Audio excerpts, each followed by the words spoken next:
Hello, good afternoon, everyone. A warm welcome to the National Gallery Singapore. My name is Eugene, and I'm the Senior Curator and Deputy Director for Curatorial and Research. So, a very warm welcome to the 5th Liu Kang Annual Lecture, and it's wonderful to see so many friends gathered physically here today in the gallery as we adapt towards living with COVID. I've been informed that our 5th Liu Kang Annual Lecture has actually been fully subscribed, which is so wonderful. We hope that all our curatorial programs will continue to do so and rely on your continued support. We are honored to have Mr. Yeo Man Tong deliver his lecture titled Decoding Nanyang Fong. This marks the 5th lecture of the Liu Kang Annual Lecture Series, which is a signature curatorial program of the gallery, planned in close partnership with the Liu Kang family. Each year, the lecture presents new research that spotlights a pivotal period of Singapore's art history, shedding light on cultural forces and critical moments that have shaped our art. I am delighted to welcome the family of Liu Kang, including Mr. Liu Tai Ke, Mrs. Gretchen Liu, and Ms. Liu To Sen, who have been such generous supporters of the gallery. Thank you. We would also like to thank everyone who have taken time to join us today, and especially to the curatorial programs, including Erica, Gillian, and Lucas. Mr. Yeo Man Tong has, over the last 30 years, made immense contributions to advance scholarship on Singapore's art history, from the 19th century to the early 20th century. In his book, Migration, Transmission, Localization, Visual Art in Singapore from 1886 to 1945, published by the National Gallery in 2019, developed a set of different methodologies that extends his research into advertisements published in Chinese newspapers.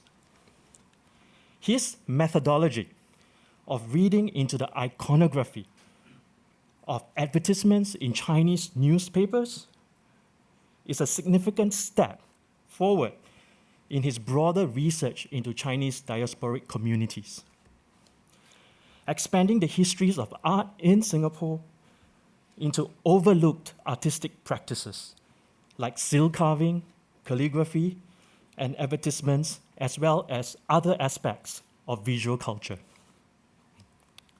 I mentioned Mr. Yeo's book because it is also sold at the gallery's museum shop. Well, I've been told we have only 16 copies left, so you really have to hurry and leave your name, because those 16 copies are actually in our store and not directly on sale right now. So be really quick to order your copy right after this lecture. Mr. Yeo's lecture today continues from his earlier publication that I mentioned earlier, Migration, Transmission, and Localization, by extending from the end of the Second World War in 1945 to explore the socially charged context of post-war Singapore by unpacking the concept of Nanyang Feng and the Nanyang art movement's art historical connections to social realism in Singapore. Please join me in warmly welcoming Mr. Yeo Man Tong to deliver his lecture. Mr. Yeo, please. 姚老师，请请上来。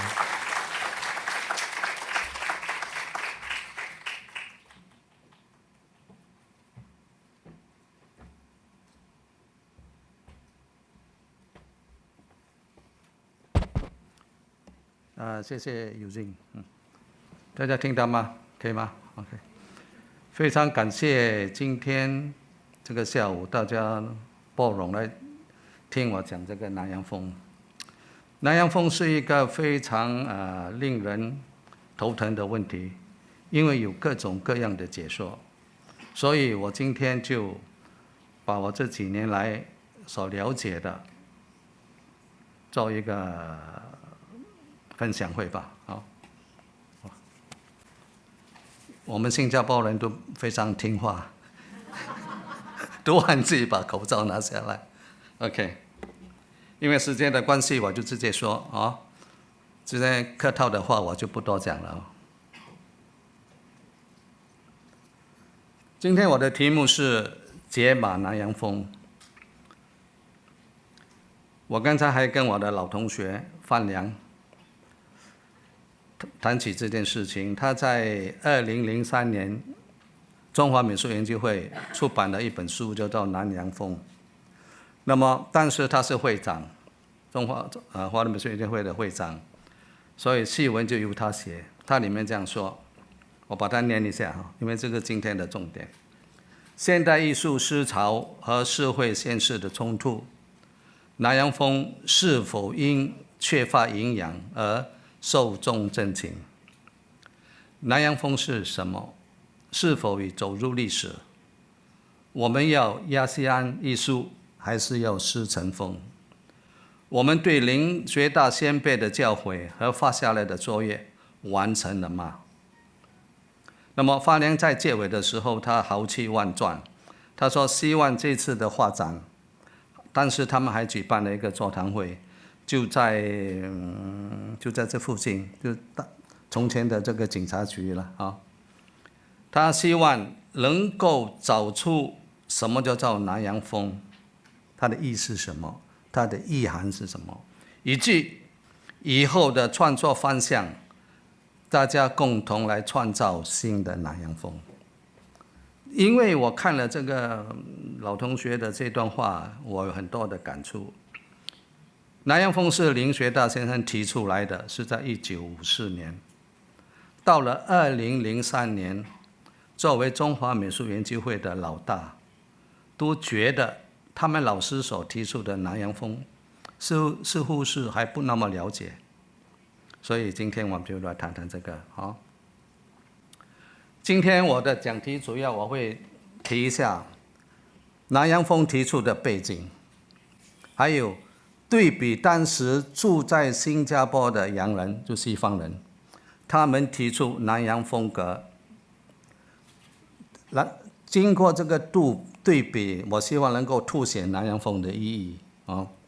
最后我再谈谈南洋风的作品，就是林学大先生的作品。那么南洋风也传承下来，这里面包括艺研会，还有这个侧翼，都是受到它的影响啊。我们的题目是南洋风，那么什么是南洋？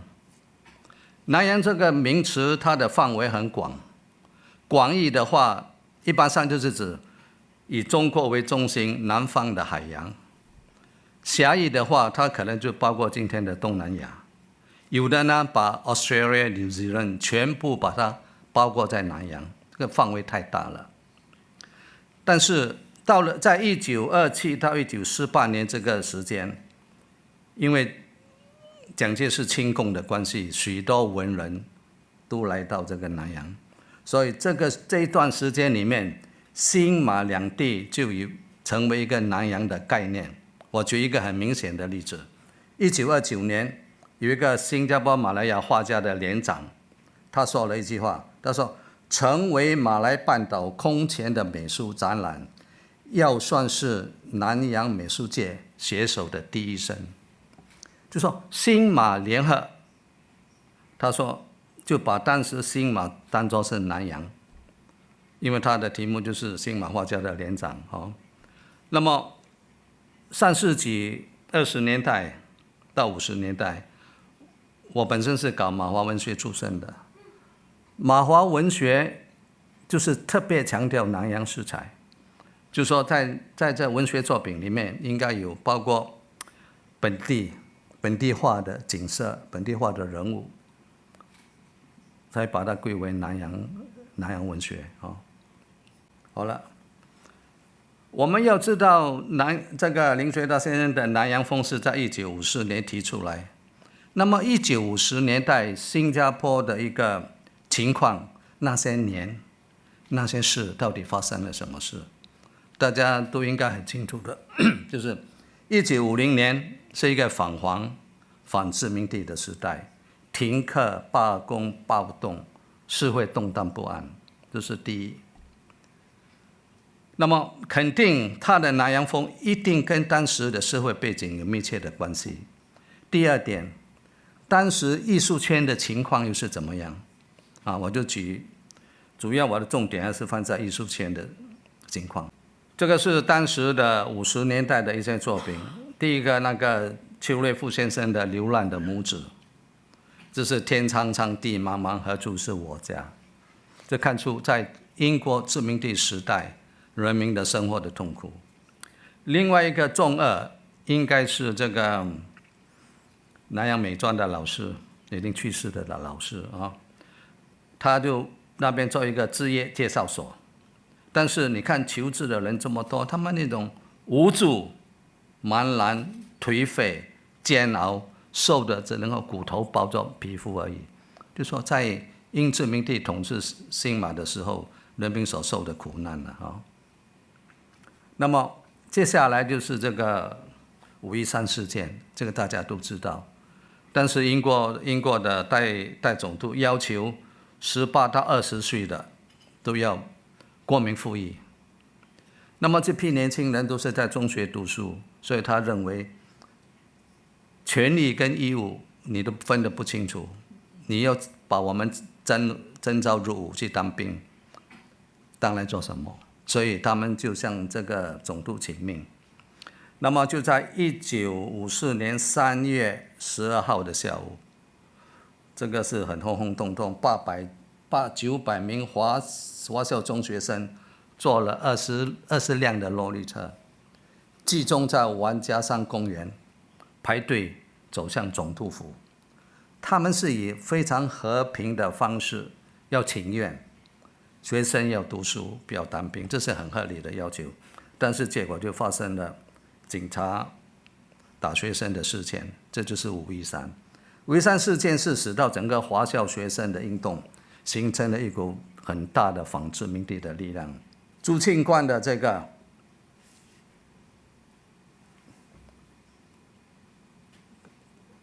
看不大清楚，他的这张木刻的右手边的那个是朱庆观，他当时刻513事件的事情。另外一边呢是这个名我们不知道是谁，因为当时许多的刊物都出现了许多漫画木刻，他们都不敢放名字的，怕出问题，所以随便匆匆忙忙就写一个名字下去，所以名我们不知道是谁。但是这一张图片我们知道的是当时学生和平请愿的经过除了这个反殖民地，另外是一个反皇。你看左边的这张图画，1953年10月，只要大家一看一下，充满着黄色的味道。电影院啊，什么都是这样的东西。你天天翻开报纸，我在看的话，到处都是这类的新闻。所以终于发生事情了。1953年10月，有一个16岁的女学生被奸杀了，这是他天下的笑话。她的尸体就在警察局附近，对吗？这个是故意跟警察开玩笑，我看。然后，但是不到3周以后，事情又来了。所以当时在中正分校的学生，非常的这个情绪非常激昂，就搞一个反事情文化运动。左边的这是一个刊物，当时这些学生在学校召开会，讨论什么样的刊物是我们要反对的，然后叫学生把他家里的认为黄色的书本带到学校来放火烧掉。我不知道刘康先生还记得当年的事情吗？这个是很热闹的事情，这些刊物都有很清楚的记载然后他们把整个社会的这种黄色的事件，把整个社会的弊病归罪哪里？英国殖民地政府所以从反对国民富裕访华，这些都是。访华运动催生了议员会，我详细的我就不讲。议员会啊，它的全名就是新州1953年度华文中学毕业班同学艺术研究会，我们把它简称为议员会。它是在1954年6月17日获得政府的批准成立的，合法的。这次议员会不得了啊！但是他替南大筹募基金2次，都是好多万的，这个不是开玩笑。这年纪都很轻，18、19岁最多，中学生啊。然后议员会在1956年10月被解散，这报纸很大的解散。那么一部分的会员呢，就转入了赤道艺术研究会。赤道艺术研究会呢，是在1955年7月向政府申请，56年得到批准。那么当时蔡明志、郑国伟，他们都是议员会的美术指导，所以我认为像蔡明志、郑国伟、林有权、李文远，都是当时创会，所谓创会就是创办赤道艺术研究会的主要人物。我请素娟去通过这个正式的公函向这个有关单位询问，他们只是告诉我们当时是在什么时候申请，至于谁是负责人，他说不知道，所以我们无从知道。但是从我研究侧翼跟议员会，我知道这些人是很主要的分子啊。那么侧翼由议员会到侧翼，他们是相传下来的。当时侧翼有一个巡回美展，这是在新加坡是破天荒的，等一下我会介绍。顾问就是林学达先生，包括刘侃先生也是，还有这个张瑞英也是啊。好了，接下来这个是比较麻烦的问题。前面的仿殖民地啦、访华大家都很清楚。1946年9月，华人美术研究会开始改名，叫做中华美术研究会。刘侃主席，副主席是林学达。我做过1949到1955年这10年来的美术活动。刘侃先生除了1952年是副主席以外，他是当时呢战后前10年的中华美术研究会的会长啊。那么1947年3月3日，新加坡举行第一次美术节，这个是由中华美术研究会发起。此后的47、48到49，每一年的3月3日都举行国庆，都举行这个新加坡的美术节。更重要的一点是，从1947到1949，每一年的年展，中华美术研究会的年展都在双十节，所以当时他们的身份认同肯定是中国主机国的，这点我们要很清楚的。一直到1949年新中国成立了之后，开始转变了，我们的身份认同也跟着转。还有1948年，刘侃先生在中华美术研究会的残年美展上说，他怎么说？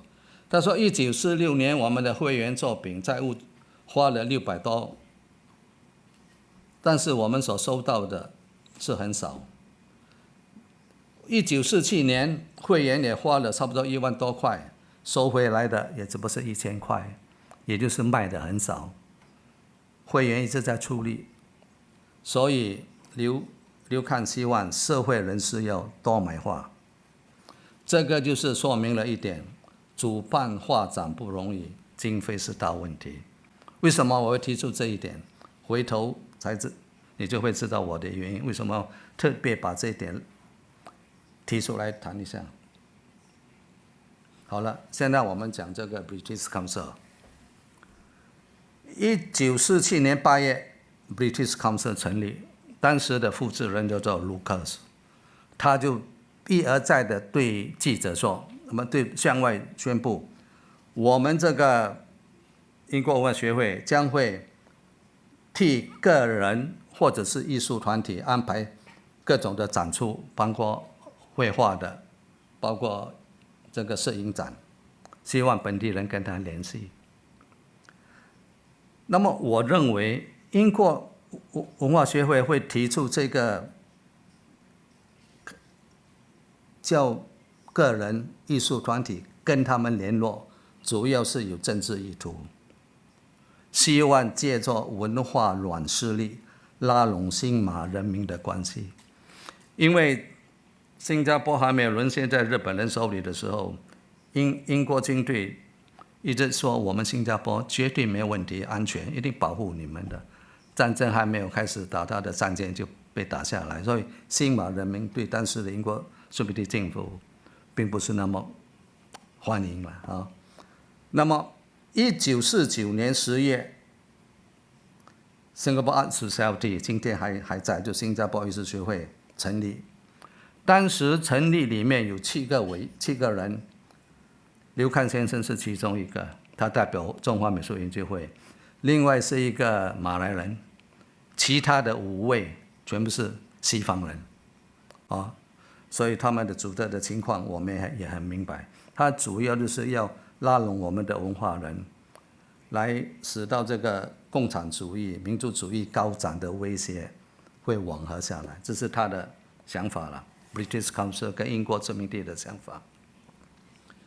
为什么我这么说呢？你看，从1950年，新加坡 Art Society 就大规模的举行画展。第一个是摄影展，第二个是本地画家美展，第三个是老师跟学生的展览，而且都是高格调的，请补正师啦、代总督啦、市政局的代主席来开幕。这个不简单的啊。然后在第一次美展的时候，当时的 Straits Times 就登了一篇 Singapore Art Show a Big Success。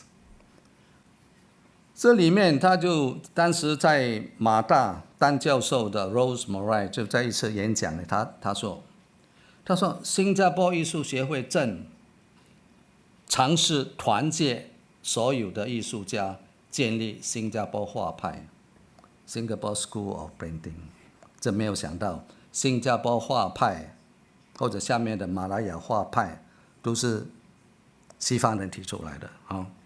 那么后面的这一点更重要，他说新加坡中华美术研究会的一些成员，当然是指我们的4大画家了啊，刘康啦、陈宗瑞啦、温熙啦等等，钟士彬。他说他们正在打破一种旧的传统，而这个传统它慢慢发展下去，会成为一种马来亚的艺术风格，会建立成 Singapore School 新加坡画派，这是他们的看法。那么1950年，刚才我不是讲10月咯，师生的展览，因为美专的学生的表现很好，所以就引起了当时这个 Straits Times 的记者Noni Wright 的注意，他就去访问林学大。访问了之后，他就写了一篇文章，就东西方艺术在马来亚风格绘画中相异。然后就引述林学大先生的一段话，我们看啊，林学大当时这样讲了，他访问的时候，他跟他讲，他说我可以叫学生画东方的画。也可以叫学生画西洋画，而且学生在创作事件中会形成自己的风格，然后在马来亚东西方风格可以融在一起，成为马来亚画派。这一段话刚好刊登在1951年南洋美专的画刊里面，林学大并没有提出南洋画派，他提出的是要建立马来亚的新美术。林学大提出要建立马来亚的新美术，不管当时的翻译怎么差，也不可能会从建立马来亚的新美术一改成马来亚画派。诶，这里面文章在哪里？我们继续看。隔年，新加坡这个Art Society又在举行本地美展，但是就请了一个少将，英国的少将来开幕。他在开幕里面讲到一句话，他说：“我们鼓励马来亚化形式的艺术，就是要把这个艺术马来亚化啊。”所以他是有目的的。他们每个高调的邀请长官来开幕讲一些话。好，1951年4大画家就是我们都知道的刘戡、陈春瑞、钟士斌、陈文熙联合画展，当时由这个 Rose Murray 开幕。他第一句话引起我的注意，他说4位画家都是中国人。我想当时在社会上都知道他们4位都是华人，但是他特别强调都是中国人，但是他们富有非常有创造性，而且能够把握新加坡和马来亚的现实的题材来给予发挥啊。大家注意这一段话，这是1952年 Rose Murray 讲的话。他说：“东方跟西方的画法改天会碰在一起，在绘画的领域里面，一种真正代表马来亚文化的马来亚风格会暗中的在那边静静的生长出来。”然后他就讲，他说他担心许多人就是那些华人、印度人，把文化看作对往事的怀旧。他原来文章也讲，这个文化已经远离你们1000年了，你这个时候不要再怀念你的旧文化。什么是文化？文化是生活在当下，由所有的画家、所有的人共同来创造，建立一种马来亚文化。这个是我的结论，对当时的结论。我说他们高格调的邀请这个各种官啊、总督啦、布政司啦等等的，什么少将等等的哈。然后学术界就邀请 Rose Murray， 他当时在马大教英文的，他是 professor。新闻界就是那个Noni Wright 来写文章，故意把那个叫我想哈，故意把就是马来亚新美术，就创造的新美术，他把它改成南洋画派。他希望通过这样的言论来形塑，来造成一种共同想象的文化体。这个文化体就是要反映在地的生活，那么再发展下去会形成马来亚画派，来配合英殖民地政府的文化政策，要把他们都有一个共同的文化。这个文化就是最好，你不要再去想到你老祖宗的那些文化。我们生活在新马，文化就在当下。他想象这是一个共同的文化体，好。然后，但是他们一直强调所谓不是东也不是西，但是他是批评这些画家，就是4大画家里面的。你看这张是刚好是陈文熙的，这张刚好在1950年的。你看他当时的所谓东不东西不西，他重点就是你看中国画有很多的线，西方画有很多的一块一块的色块，就一个是西方的色块，一个着重东方的线条。他认为这个就是所谓的马来亚文化的以后的走向，就是马来亚风格这个钟士斌的，你看也是线跟画。原本我有一张那个刘戡先生的，因为我的那个什么带错了，变成那一章没有介绍出来。好了，我们了解当时的社会情况还有艺术情况以后，再来谈林学大的南洋风，他传达怎么样的信息？如果我们对比他跟西方人的马来亚风格，怎么样去凸显那个南洋风的意义啊？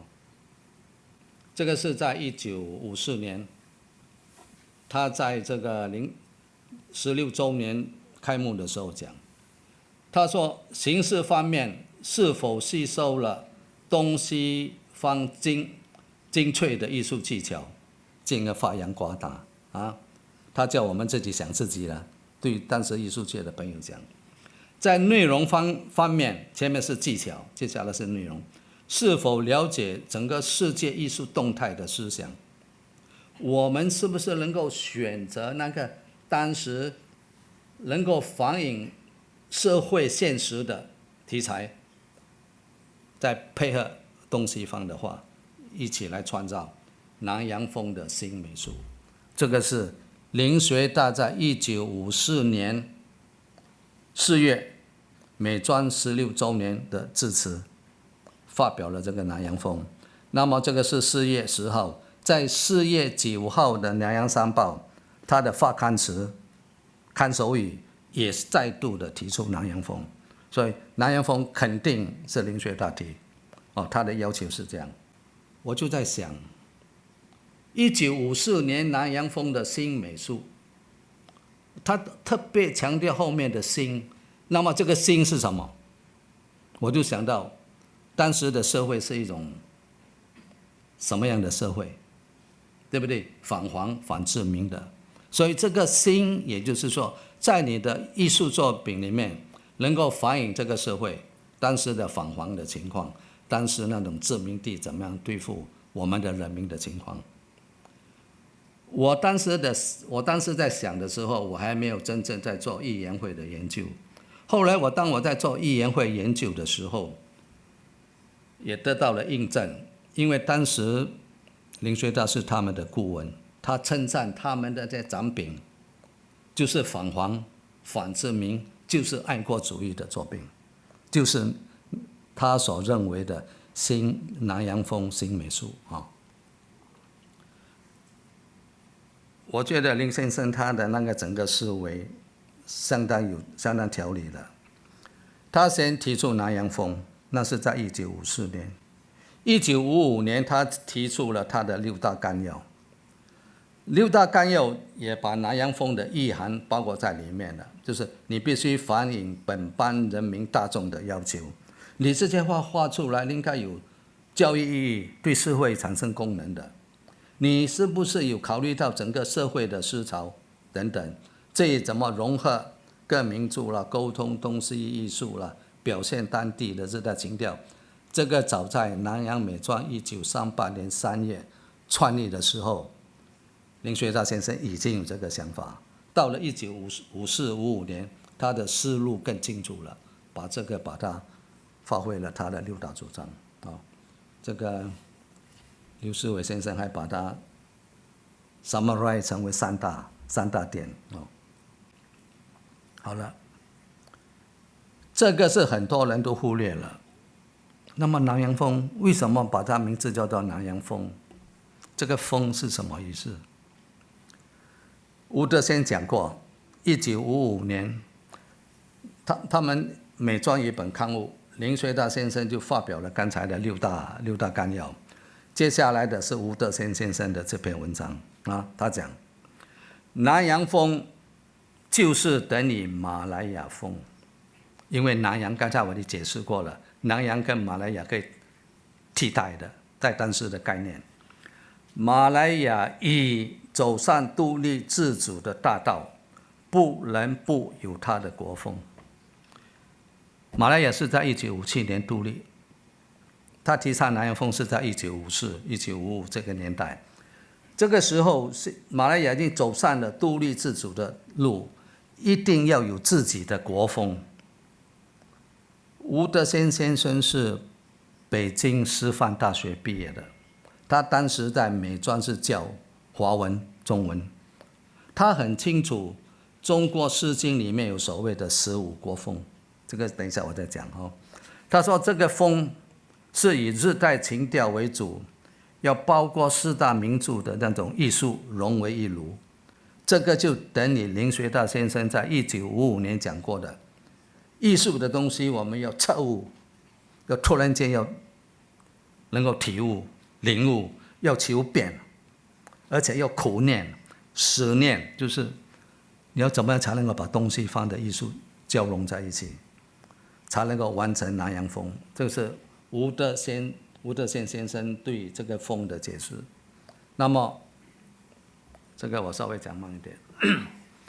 这个南洋风就是马来亚风，此风并不等于我们平时所讲的马来亚风格。风格是代表一个艺术家所表现的那种，表现在艺术的形态。就想这个人他非常有风格，他有他自己的他的人格，他的风格，他的 style 就是这样，高兴就嘻嘻哈哈，不高兴脸就黑黑的，这是他的 style， 对吗？这个风，吴德宪先生讲国风，所以他马来亚要独立了，所以马来亚就应该有马来亚风。好了，如果我们读中华文学，你就知道《诗经》里面有国风，国风就是当时周天子统一天下，分封诸侯15个国家，就比如今天啊，你到大巴窑去，你到阿摩国去，你到什么地方去那边做王，都是他的亲戚啦，他的家族的人。所以我们的15国风里面有魏风、北风、齐风，有15个地方，每个地方都有自己的特别的描绘自家风土民情的诗篇。明白了这一点，所以吴德宪先生以国风的概念来解释南洋风。对新马的画家来讲，马来亚已走上独立自主的道路，应该有自己的风。具体的说，要有时代性，要有地方性，要马来亚化的艺术。这张是我早上才做的，我想了很久，15国风是什么？恐怕很多人听不懂的，所以我想来想去，这样讲可能会比较清楚。希望大家听得清楚，听不清楚我也没有办法。但是最少你知道风不是风格，是《诗经》里面的15国风，代表着不同地方的民土风情。虽然它是诗歌，关关雎鸠，在河之洲，我们那个时代读的第一篇中华文选第一篇，关关雎鸠，在河之洲。那么他就吴德宪他是北师大毕业的，他文学底子很好的，而他跟林学大之间的关系也非常融洽，所以他们喝喝茶聊天，那我们应该怎么样给他一个？我想他也跟他提供一个意见。那么我们就来个南洋风吧，又符合当时条件，又写得非常有文化的一个名词，好吗？大概风绝对不是风格啊。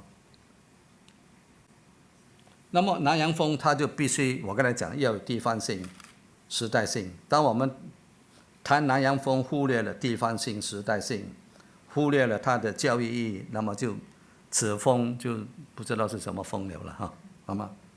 好了，当时1950年代本地的西方人，他提出了马来亚风格，融合东西技法，再加上题材是南洋风情。比如说，当时他们在批评刘戡先生，他没有说他是东方还是西方，他直接讲一句话：他画的这幅教堂是非常本地的色彩，就是 localization， 就在地化的那么林学大提出了南洋风呢，又不同了。你看，这两者都是以塑造马来亚文化作为各族身份的共同文化想象力，但是它的精神、它的意义天壤之别，完全不一样的。一个是配合殖民地政府的策略，一个呢是民族自觉性。我们已经被英国统治了这么多年了，生活也不见得好，我们也要走向国家独立，跟其他东南亚国家都是这样走向独立的。所以这个呢，跟1949年我提出来的身份认同有截然不同。我们每次3月3日跟着中国搞美术节，我们的美长每一年都是在双庆期间，这些人的身份都改变了哦。好了，再进一步的证明我刚才所说的，他的作品《可怕的时间》，他的福利部罢工，我们看一下，这幅画现在还在林学大先生的后人，哎，有来吗？他们有报名。哦，对不起啊，看不到。这张画很漂亮，我第一次到他家里去，哎，这什么东西来的？因为在画册也没有，这张画就留在他家里。我想我们国家要好好的保留这张画，因为再也找不到了。这个就是最能够看出返还时代的一幅作品。你看啊，镜子的前面一个少女在打扮得很漂亮，身材也很漂亮。照讲，她镜子里面也应该是很漂亮，但是这是一个骷髅，死人的骨头。这说明什么？他要表达的就是在黄色文化泛滥的时候，爱慕虚荣的少年，你如果不洁身自爱，最后你的是很悲惨的。这是返还，这是他返还的作品。另外一张，这个大家都知道，他用这个立体主义来画。你看这张画面上写1954到1955，他没有特别，这个就说明了1954年的5.13事件，1955年的富力巴士罢工，整个是立体派，受立体派的影响，颜色是黑的、白的、灰的，画面是灰暗的基调，反映的是50年代反殖民时期的高潮。罢工、工潮、罢动，社会的动乱不安。那个后小路亚红教授，那个丽莎有来吗？丽莎的老师，是他的老师。他研究，他说，50年代东南亚的画坛把这个立体主义当作是现代化的象征。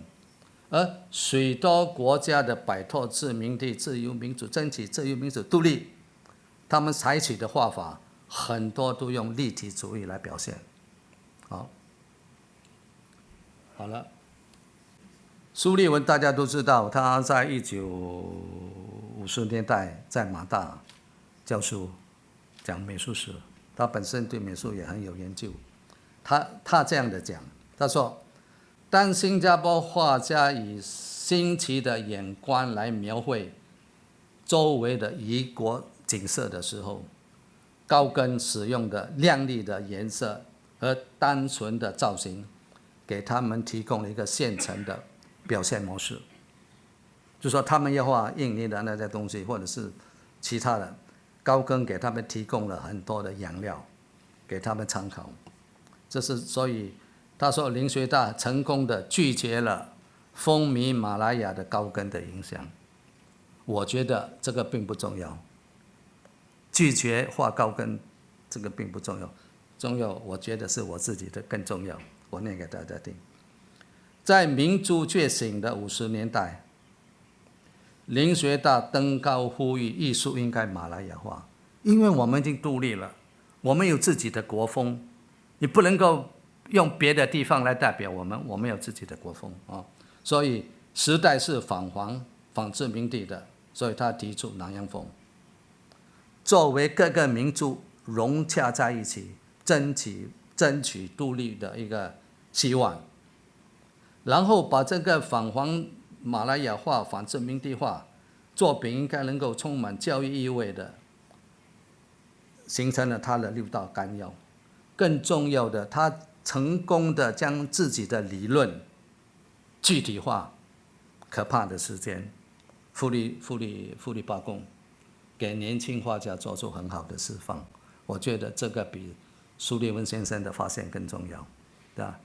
我们不同，我是新加坡人，他是来自外地人，他的看法当然不一样。我们从自己民族觉醒的50年代讲，希望大家能够了解我的意思啊。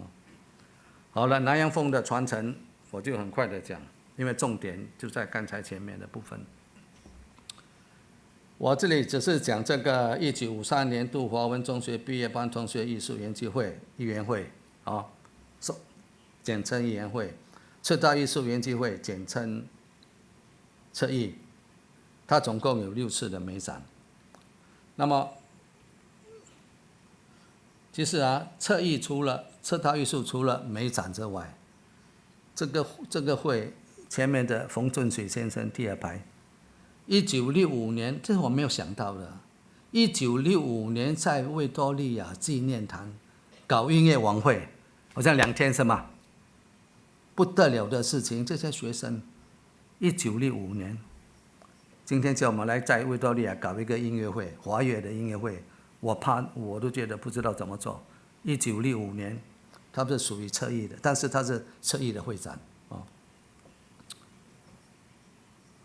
西永照的隔壁啊。那么为什么我说侧翼艺研会跟侧翼跟林学大先生有关系？他是他的顾问，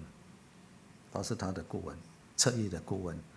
我看过很多书都说他是艺研会的顾问，我看到很多书都说侧翼也是林学大也是顾问，在1958年的画册里面有提到。我记得我看过没有，但是现在要向大家宣布，要讲清楚，不要讲错。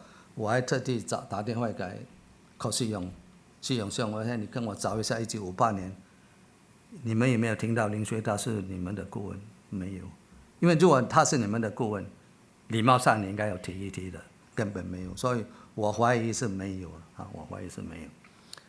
那个艺研会他的发刊词，他就是要反对黄色，要能够对国家争取独立产生作用的所以在巡回，就是我刚才讲过，在巡回美展的展览会里面，因为他是顾问，在他们展出之前，请他过去看，林学大心里面很慷慨的，很感伤了，应该是不是感伤了，很赞赏的话，他说：社会思潮和艺术应该互相影响，并且要打成一片。艺术只有这2种元素结合在一起，才能够得到人民的热爱。反还和爱国主义的作品就是这样而来的。社会思潮跟艺术要结合在一起，这个是南洋风的精神。所以他看了他们这批作品后，我觉得这批学生没有辜负他老人家，非常很赞赏他们。这在《南洋商报》1956年8月12日的《南洋商报》。好了，美术巡回展在新加坡是破天荒第1次。他们开始在中华总商会，后来移到福建会馆，然后就11天巡回展。从城市转到乡村、后港、大城、布吉丁马、猪脚，今天这些地方看起来还是很繁华，但是50年代这些都是比较落后的。后港大城乡布吉丁马、猪脚，因为它的展品都是跟人民有密切关系，所以反应很好。17天里面有2万多人参观，我除一下，每天平均1250个人。这个现象是空前的，所以让观众、让这个民众走进艺术，也达到了宣传教育的功能这个是蔡明志画的，我们看这张就在我们的馆藏，就是在一个野餐会里面，有一个工人在那边拿着一本书在那边朗诵也好，马来亚史诗疫情，所以现在我们看后面的那个朗诵者的姿态，他的手，这是工人非常有力的，对吧？他的姿态非常果毅的非常坚定的。那么周围听的人，有的流泪水，有的身上有苍蝇还是什么的都不知道，听到入神的，你不相信，你等下去看去参观，那身上画一只苍蝇。有的看到流眼泪，有的看到2只手盖起来，因为拍摄怕流泪人家看到，这个是感染力很强的。但是你看这幅画的前方，在黑云密布里面还有一层白云，就表示说曙光将到，并没有一定的全部黑暗到完的。这段话我特别抄出来。当时他们有出版画册，一面是画，一面是说明。谁不热爱自己的祖国？就指马来亚了哈。谁不热爱自己善良的同胞？任何国人的命运和他祖国的命运是永远分不开的，啊，这是一定的。虽然感受的程度各有不同，虽然是在野餐里面的一性节目，但是马来亚人民已经被这本历史记载说他怎么样受英国殖民地的欺负等等啦。为什么我这边抄出来？在1956年10月26日的《南洋商报》登出来，这是当时他们被殖民地这本封的，被关掉，下令关掉它的其中一个原因。还有他们的画刊里面有34幅作品，每幅其中大多数都是写那些穷苦大众的生活，写来干嘛？新加坡的生活多美好。你这样不是要跟政府捣蛋，所以被封。我常常跟朋友讲，历史也会开玩笑了啊。先多讲一点历史。这幅画《马来亚史诗》在1955年12月，在放马学生的文化界里面开幕，在吉隆坡，当时2个地方的教育部长都来主持。有一位这个英籍教育官看了这个蔡明志这幅画，觉得 very uncomfortable， 很不舒服啊，叫他拆下。但是马来亚史诗呢，在2016年10月在德国慕尼黑艺术之家展出，我也不知道他英文名怎么称哈。这是我们国家美术馆收藏的画作品，第一次借到世界顶尖的美术馆，一个是被政府拆下来，到最后的下场；一个呢是2016年很光荣的到外地去展出，这是历史在开玩笑，是不是这么说？恕这个林谷泉先生的遗恨。你看，地底下是一个《朝南日报》，表示发生的时间是在日本时期。后面躲在后面的是一个透露消息给警方人员来抓的人啊，整个颜色非常暗淡的。我就看下面的，我们看下面这篇文字，这个是当时的画册里面写说，压迫、奴役、逮捕、毒杀，是日本军国主义企图统治世界的手段。当然，这个手段也造成日本的第2次世界大战打败。只是很不幸的，这些伎俩，他们用的这些方法还流传在世界上，有不少的年轻人一去不回，有多少的慈母心痛心碎了，儿子变成孤儿，所以他想来想去，心里面还有一种遗恨。当然，指的就是表面上是在讲《朝南日报》发生的日本时期，实际上他是对应殖民地政府，动不动就抓了，因为当时时常有学生被抓的，他心里面想起来还是有遗恨，这就是他这幅画的名字《遗恨》。这幅画，有这幅画现在是在美术馆嘛，啊，林有谦先生很有头脑的，他在1954年他就画出这张东西，他觉得那个时代的学生都很苦闷的。你看在大白天里面，这个学生衣服都破掉，拿着蜡烛，点着蜡烛光，到处在寻找什么？寻找真理，寻找光明。光明在哪里？但是周围的人都看不起他的。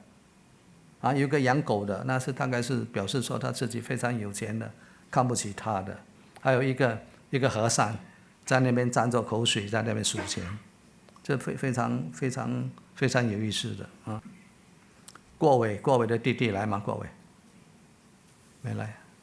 OK， 他本来说他又来了。曾国伟就是范良的老邻居啊，他们就是住在新巴萨的。这张画这样的一种题材，就是当时那种小贩稽查员，在30年代的漫画里面也出现过。可惜用的来了，也是这一类的题材，就是说地上一个鱼呢是被那个稽查员的车碾过去，这个卖鱼的人在地上捡着这些鱼，旁边的人指手画脚，其实他就告诉我们刚才发生了什么事。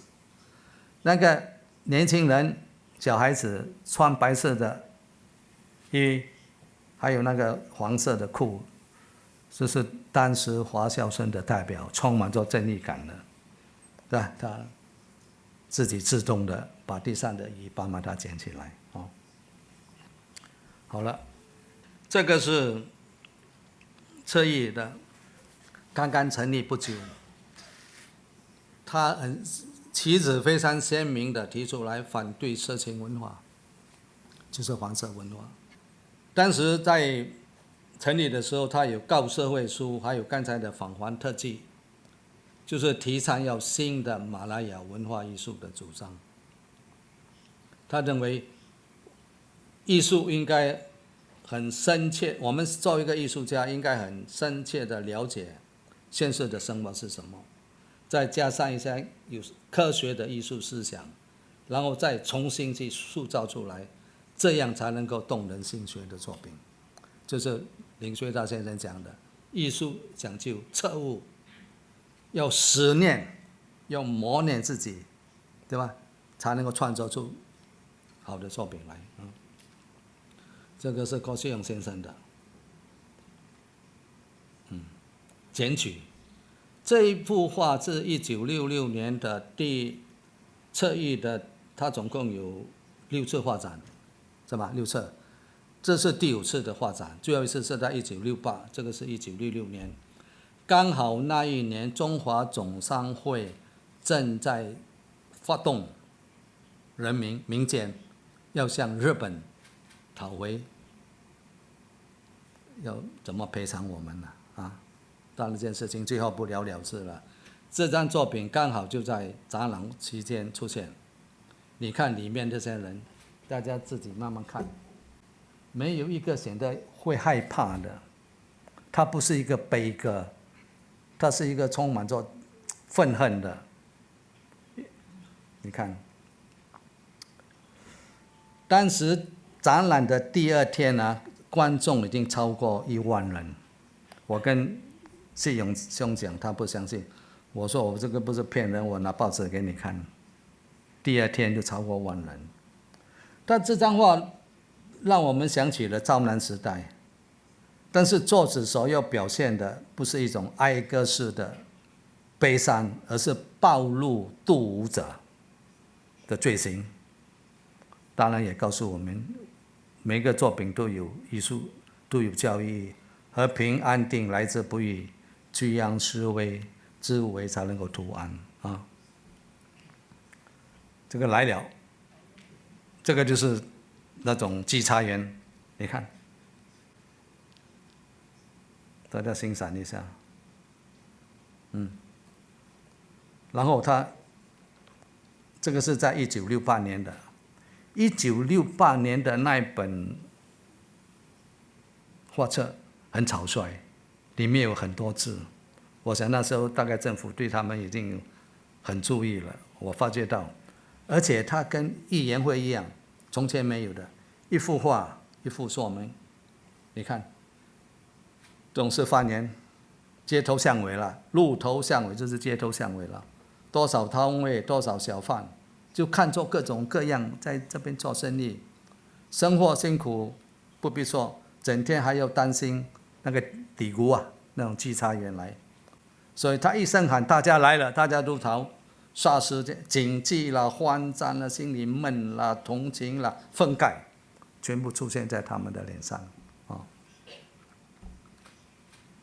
这张郑文彬先生已经去世了，这张画还留在他们的家人家里。你看，你们猜得出是什么意思吗？洋基大兵就是洋基来的嘛，就是那种很时尚、很追求潮流的，我们的方言里面讲叫大兵。这个是讲那个年代美国的水兵在今天的布基那边酒吧啦，在那边喝酒、寻欢作乐。哦，你看这张画根本是没有问题，但是它文字的说明那就麻烦了。这是1968年的，他说这是一群散布罪恶的瘟神，针对美国的水兵啊，去到哪里，酒吧、妓院到处都是。然后有人说这是一个很繁荣的气象，他说不管怎么样，他们这批人就是用侵略、杀害、奴役无辜的人民。所以迟早有一天，子弹会对准他们。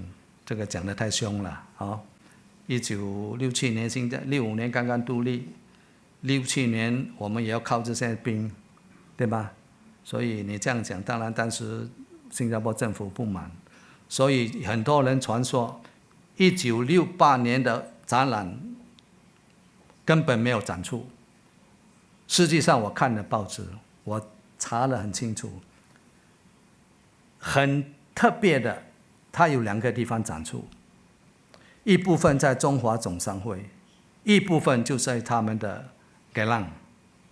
我相信像这种洋基大兵的，绝对不给他展。你跟我收到你自己的会所，会所是属于私人的，中华总商会是 public 的，你不要这种煽动民情的作品跟我出现在这个大众馆里。所以2个地方。那么这个侧翼这一批人，不但只好乖乖了撤退，然后不久又到那个再找另外地方再展出，这我就不讲了哈。蔡慧君有来吗？慧君没有来，慧君没有来。这个也是在1968年的画册，可因为他的画册并没有颜色，像这样的情景，我小的时候时常看到的，在主屋区。有些很穷困的人，那个垃圾就是从这样下来嘛。今天我们还可以看到，那妈妈带着一个儿子跟女儿，在丢那些人家丢掉的东西，就靠着这些东西来养活他自己。这是人类尊严的一种讽刺。还有这个侧翼的历届的展出还有很多了哈，比如说这种就是是约翰三轮车夫啦等等的哈。好了，我结束我今天的演说，我总结一下。我先稍微介绍什么是南洋，因为南洋可以取代马来亚的，他提出的背景。然后当时的这个艺术界里面，华人圈跟西方的圈子显然是不同的，他们的看法。一个是希望能够为殖民地服务的马来亚风格，所谓马来亚风格就是东西方艺术混在一起，加上本地的景物名声啊。那么通过西方人的跟林学大提出来的，我们凸显出林学大先生提出南洋风的意义，才能够更明显，更能够看出。然后我谈一下南洋风的传承。谢谢大家，希望